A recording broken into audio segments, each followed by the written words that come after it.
Saya ingin memulai dari Ustadz Firman dulu, Ustadz.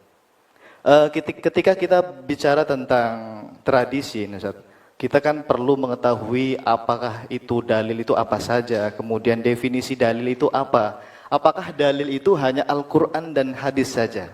Silahkan Ustadz penjelasannya. Rabbi syrah li sadri wa yassir li amri wahlul 'uqdatam min lisani yafqahu qawli. Sebelumnya yang saya hormati para rawuh, para alim, para masyayikh, Bapak Romli dan para majelis jamaah. Berbicara tentang dalil, berbicara tentang tradisi, itu kaitannya nggak jauh dengan amaliyah, Ustadz. Ya, banyak amaliyah, terutama di negara kita di Indonesia ini, yang secara garis besar tidak disebutkan secara eksplisit dalam Al-Quran ataupun As-Sunnah. Jadi dalam Al-Quran ataupun As-Sunnah itu tidak banyak disebutkan seperti tahlilan, ya ayyuhan nas tahlilan, itu nggak ada, ya kan? Ya ayyuhan nas 7 harian, nggak ada. Nah, perintahnya nggak pernah ada. Nah, hal ini kemudian menjadi polemik, menjadi bahan obrolan yang seru, bahan obrolan yang bahkan diobrolkan oleh orang-orang yang awam, begitu. Bahan obrolan yang mungkin seru dibahas oleh mulai dari tingkat kalangan orang-orang akademisi sampai tingkat warung kopi. Nah, itu ngomongnya dalil terus gitu. Orang pakai tasbih tanya dalilmu apa, ya kan? Orang minum kopi, jangan-jangan minum kopi, ini kopi dari mana? Dalilnya apa? Boleh apa enggak? Nah, yang seperti ini hal-hal yang berkaitan dengan amaliyah.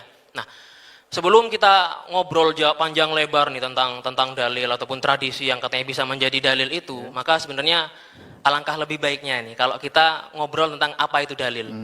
Mulai dari definisi, Ustaz ya. Iya, mulai dari definisi. Karena jangan-jangan kita udah berbusa-busa gitu ya ngomong masalah dalil, ternyata nggak tahu dalil itu apa gitu ya. Nah, dalam istilah syariat, dalam istilah bahasa dulu, dalil itu didefinisikan dengan kullu syai'in al-hadi ila kulli syai'in hissiyun au ma'nawiyun. Segala sesuatu yang dapat menunjukkan kepada segala hal, baik itu nyata ataupun abstrak. Jadi misalnya ini, saya keliling-keliling Jakarta, saya pendatang. Saya nggak tahu Jakarta, saya keliling-keliling, kemudian saya tanya ke Pak Romli. Assalamualaikum Pak Romli. Waalaikumsalam. Saya bertanya, Pak, jalan kalau misalkan saya dari Kuningan mau ke Matraman itu gimana, Pak? Dijelaskan sama Pak Romli, belok kanan kiri cantik gitu ya. Nah, seperti itu Pak Romli yang menunjukkan kepada saya jalan secara bahasa itu dinamakan sebagai dalil. Nah, seperti itu. Nah, dalil dalam istilah syariat, dalam istilah dalam literatur ilmu usul fiqh dimaknai dengan ma yustadallu bin nadharis sahih ala hukmin syar'iyyin amaliyyin ala sabilil qat'i awid dhanni, yang artinya apa-apa yang bisa dijadikan bukti bin nadharis sahih melalui sudut pandang yang benar ala hukmin syar'iyyin terhadap hukum-hukum syariat mengenai perbuatan-perbuatan manusia melalui apa-apa yang tepat, yang pasti ataupun yang presumptif.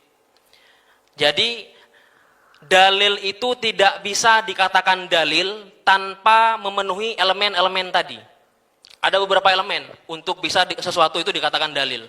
Yang pertama, dia adalah bukti. Bukti ya.